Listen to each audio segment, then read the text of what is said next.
Okay, now this is what I would call some nice B-roll footage. Hey everyone, Tim here, and today I want to tell you about 3 alternatives for how to get the best B-roll for your next video project. I've got one that's free, one that's going to cost you some time, and a third one that's going to cost you some money. Each of these alternatives has its own advantages and drawbacks, but if you stick around to the end, I've got a bonus tip for you on how to approach this so you get the right B-roll footage at the right price for your next project. Now, B-roll footage is the supplementary footage that filmmakers use as alternative shots in between the shots of their main subjects or narrator. So this here is B-roll, and this here would be A-roll. B-roll is used to add character, interest, and information that enhances the narrative or visuals within a video. It also helps to improve pacing and maintain viewer interest by giving viewers a break from the main subject of the narrative, which in this case would be me. So whereabouts are you going to find good B-roll footage? Nope, it's not in there. The first source you're going to want to check out is called Pexels. This is a site that offers copyright-free stock photos and video created by content creators who want to share their work with other creators via this platform. They have a very wide range of images and videos that are available. And the best part is that all of the photos and videos on Pexels can be downloaded and used for free, even for commercial purposes. Now, if you do use this resource, I think the right thing to do is to provide the original content creator with some credit in the description of your video. You can also thank content creators by sharing their work on social media or by donating to them based on the videos or photos that you've used within your own video. The downside of Pexels is that because the content is free and pretty much anyone can contribute, the quality is really varied on the platform. And this is going to make things a bit hit and miss as to whether you can find the video footage that you need, especially as you get into more and more specific requests that may or may not have a lot of contributions of good quality around them.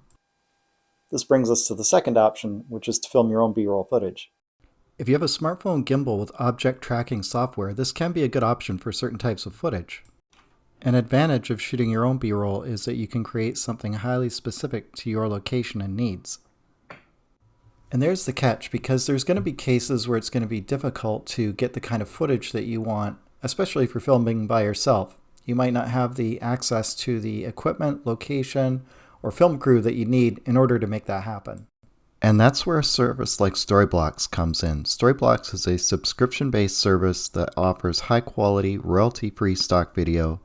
One of the great things about StoryBlocks is the sheer range and quality of video available. You want drone footage? They've got that. You want a content creator with a smartphone? Lots of options there too.